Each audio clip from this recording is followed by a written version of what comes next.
नमस्कार और स्वागत है। आज हमारे सामने छत्तीसगढ़ के नक्शे हैं, कुछ आंकड़े और नोट्स हैं और हमारा मिशन है इस राज्य की भौगोलिक पहचान की गहराई में उतरना। बिल्कुल। तो चलिए ऐसा सोचते हैं कि हम गूगल मैप्स पर भारत के ठीक बीच में जूम इन कर रहे हैं और छत्तीसगढ़ का नक्शा हमारी स्क्रीन पर खुलता है। तो सबसे पहले हमें क्या दिखता है? सबसे पहले हमें देखते हैं कुछ नंबर जो किसी भी जगह का मतलब एक तरह से उसका पता होते हैं। हाँ। अक्षांश और देशांतर। हाँ, उसका जीपीएस कोऑर्डिनेट। एकदम सही।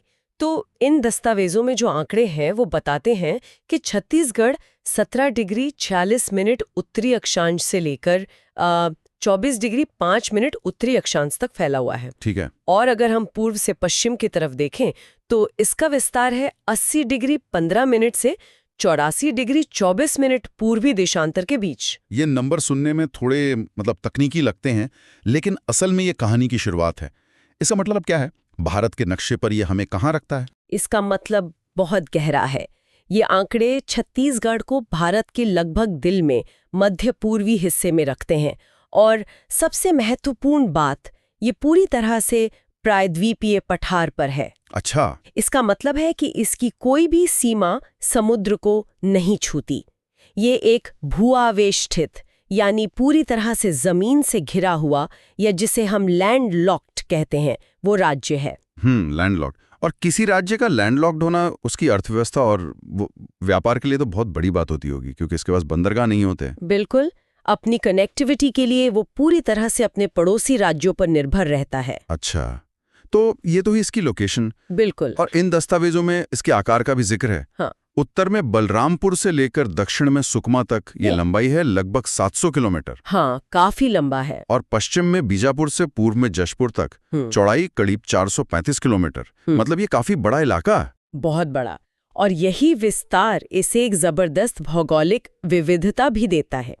उत्तर के हरे भरे पहाड़ी इलाकों से लेकर दक्षिण के बस्तर के वो पठारी और जंगली क्षेत्रों तक सब कुछ इसी विस्तार में समाया है। तो ये तो हुई राज्य की बाहरी बनावट। अब अगर हम नक्शे के और अंदर जाएं तो दो बहुत ही खास काल्पनिक रेखाएं दिखती हैं जो इसके ऊपर से गुजर रही हैं। हाँ। पहली है कर्क रेखा और दूसरी है भारतीय मानक समय रेखा यानी IST। जी हाँ, और ये कोई मामूली बात नहीं है। चलिए पहले कर्क रेखा की बात करते हैं। ये 23.5 डिग्री उत्तरी अक्षांश की वो रेखा है जो भारत को मोटे तौर पर 2 जलवायु क्षेत्रों में बांटती है। अच्छा, 2 जलवायु क्षेत्र? हाँ, इसके नीचे का जो हिस्सा है वो उष्णकटिबंधीय यानी ट्रॉपिकल और ऊपर का उपोष्ण कटिबंधीय यानी सब ट्रॉपिकल कहलाता है। और हमारे दस्तावेज बताते हैं कि ये रेखा छत्तीसगढ़ के उत्तरी हिस्से के 4 जिलों से होकर गुजरती है: मनेंद्रगढ़, चिरमिरी, भरतपुर, कोरिया, सूरजपुर और बलरामपुर। बिल्कुल। यानी राज्य का उत्तरी हिस्सा सब ट्रॉपिकल जोन में आता है और बाकी का बड़ा हिस्सा ट्रॉपिकल जोन में। एकदम सही। और दूसरी रेखा है भारतीय मानक समय या IST, जो 82.5 डिग्री पूर्वी देशांतर पर है। ये वो रेखा है जिससे पूरे भारत की घड़ियां चलती हैं, हमारा समय तय होता है। ये रेखा भी छत्तीसगढ़ से गुजरती है और इन दस्तावेजों के मुताबिक ये 7 जिलों को छूती है: कोरिया, सूरजपुर, कोरबा, जांजगढ़ चांपा, बलौदाबाजार, महासमुंद और गरियाबंद। एक मिनट, यहाँ एक और दिलचस्प बात दिख रही है। एक स्रोत में 7 जिले बताए गए हैं, लेकिन आर्थिक सर्वेक्षण वाली एक दूसरी सूची है जिसमें 6 जिलों का जिक्र है और उसमें कोरिया की जगह बलरामपुर का नाम दिया है। ये थोड़ा कंफ्यूजिंग नहीं है? ये होता है। ये मामूली अंतर अक्सर प्रशासनिक सीमाओं में हुए छोटे मोटे बदलाव या फिर सर्वे करने के अलग अलग तरीकों की वजह से आ जाता है, पर बड़ी तस्वीर वही रहती है कि ये दोनों ही रेखाएं वहां से गुजरती हैं।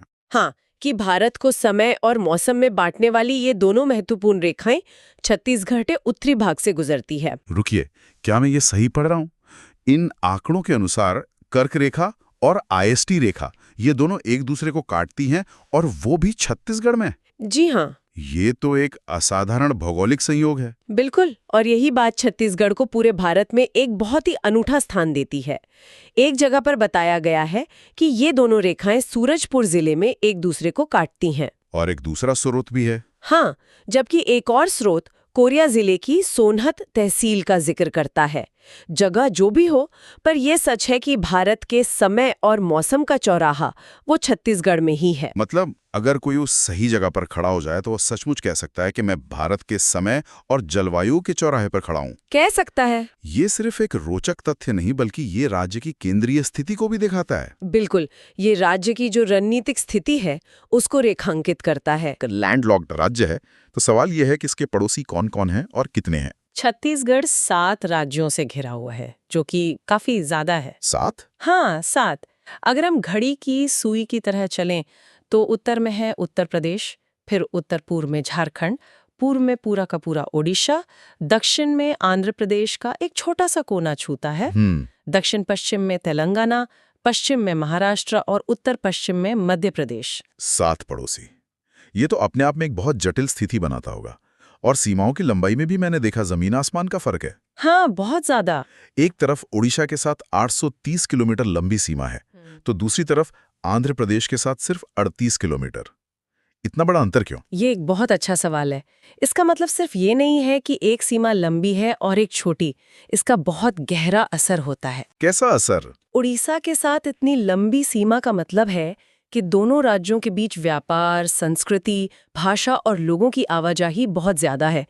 कई सीमावर्ती इलाकों में तो आपको पता भी नहीं चलेगा कि आप छत्तीसगढ़ में हैं या उड़ीसा में। अच्छा, इतना ज्यादा मेलजोल है। जी। और आंध्र प्रदेश के साथ इतनी छोटी सीमा का क्या मतलब है? नक्शे पर तो वो इतना दूर नहीं लगता। बिल्कुल सही। सुकमा जिले का सिर्फ एक दक्षिणी सिरा ही आंध्र प्रदेश को छूता है, इसीलिए ये संपर्क बहुत ही सीमित है। इसका मतलब ये है कि आंध्र प्रदेश का छत्तीसगढ़ पर सीधा सांस्कृतिक या आर्थिक प्रभाव बहुत कम है, जबकि ओडिशा और मध्य प्रदेश का उनका बहुत ज्यादा है क्योंकि उनकी सीमाएं सबसे लंबी हैं। ये तो बहुत ही दिलचस्प विश्लेषण है।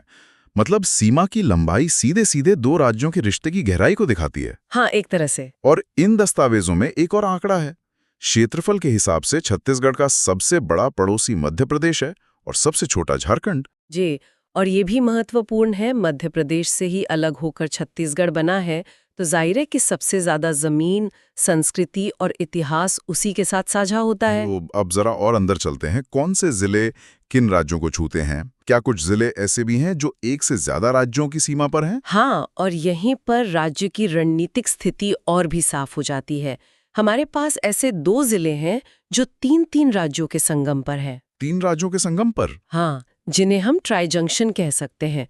उत्तर में है बलरामपुर, जो उत्तर प्रदेश, झारखंड और मध्य प्रदेश को एक साथ छूता है। सोचिए, बलरामपुर में खड़ा व्यक्ति कुछ ही किलोमीटर के दायरे में 3 अलग-अलग राज्यों की संस्कृति और प्रशासन का अनुभव कर सकता है। बिल्कुल, और ऐसा ही एक महत्वपूर्ण ट्राई जंक्शन दक्षिण में है सुकमा जिला। अच्छा, सुकमा भी? हाँ, ये ओडिशा, आंध्र प्रदेश और तेलंगाना, इन 3 राज्यों से जुड़ा है। ये दोनों जिले, बलरामपुर और सुकमा, सुरक्षा, व्यापार और अंतर्राज्यीय संबंधों के लिहाज से बहुत संवेदनशील और महत्वपूर्ण हो जाते हैं। ये तो राज्य के 2 छोर पर 2 किले की तरह हो गए। और क्या 2 राज्यों को छूने वाले जिले भी हैं? हाँ, ऐसे 3 जिले हैं। पूर्व में जशपुर, जो झारखंड और उड़ीसा को जोड़ता है। पश्चिम में राजनांदगांव है, जो मध्य प्रदेश और महाराष्ट्र की सीमा पर है। और दक्षिण पश्चिम में बीजापुर, जो तेलंगाना और महाराष्ट्र के बीच में है। ये 5 जिले, मतलब 2 ट्राई जंक्शन और 3 बाय जंक्शन, असल में छत्तीसगढ़ के गेटवे हैं जो इसे बाकी भारत से जोड़ते हैं। अब बात करते हैं राज्य के बाकी जिलों के। इन दस्तावेजों में एक बहुत साफ वर्गीकरण दिया गया है: सीमावर्ती जिले और भू आविष्ठित जिले। हाँ, कुल 33 जिलों में से 22 जिले सीमावर्ती हैं, यानी उनकी सीमा किसी न किसी पड़ोसी राज्य से लगती है। और बाकी के जो 11 जिले हैं वो पूरी तरह से राज्य के अंदर हैं, जमीन से घिरे हुए। तो मोटे तौर पर राज्य के 2/3 जिले यानी 22 जिले एक तरह से राज्य के चारों ओर एक बाहरी रिंग या घेरा बनाते हैं। एकदम सही। इनमें उत्तर में बलरामपुर और कोरिया से लेकर दक्षिण में सुकमा और बीजापुर तक, और पश्चिम में राजनांदगांव से लेकर पूर्व में रायगढ़ और जशपुर तक राज्य की पूरी बाहरी परिधि शामिल है। बिल्कुल। और जो बचे हुए 11 जिले हैं वो राज्य का कोर या कह सकते हैं कि आंतरिक हिस्सा बनाते हैं। और दिलचस्प बात यह है कि राज्य के ज्यादातर बड़े और औद्योगिक शहर, जैसे राजधानी रायपुर, हाँ, राजधानी रायपुर, न्यायधानी बिलासपुर, औद्योगिक केंद्र दुर्ग और ऊर्जा राजधानी कोरबा, ये सभी इसी भू आविष्टित हिस्से में आते हैं। तो इसका मतलब ये हुआ कि सीमावर्ती जिले बाहरी दुनिया से संपर्क का पहला बिंदु हैं, जबकि आंतरिक जिले राज्य की अर्थव्यवस्था और प्रशासन का केंद्र हैं, जो इन सभी सीमावर्ती जिलों को आपस में जोड़ते हैं। ये तो एक बहुत ही व्यवस्थित संरचना लगती है। बिल्कुल, ये संरचना राज्य के विकास और प्रशासन को भी प्रभावित करती है। सीमावर्ती जिलों की अपनी चुनौतियां होती हैं, जैसे अंतर्राज्यीय व्यापार, सुरक्षा और पलायन। वहीं आंतरिक जिलों पर पूरे राज्य को एक साथ जोड़े रखने और विकास को गति देने की जिम्मेदारी होती है। तो आज इस चर्चा को समेटें तो हमने छत्तीसगढ़ के नक्शे को कई परतों में देखा। हमने इसकी ग्लोबल लोकेशन यानी अक्षांश देशांतर से शुरुआत की, फिर राज्य के अंदर भारत के समय और मौसम के उस अनूठे चौराहे को समझा। फिर हमने इसकी 7 पड़ोसियों से घिरी जटिल सीमाओं को देखा और ये भी जाना कि कैसे सीमा की लंबाई राज्यों के आपसी संबंधों को प्रभावित करती है। और अंत में हमने 33 जिलों को एक बाहरी रिंग और एक आंतरिक कोर में बांटकर राज्य की बनावट को समझा। जी।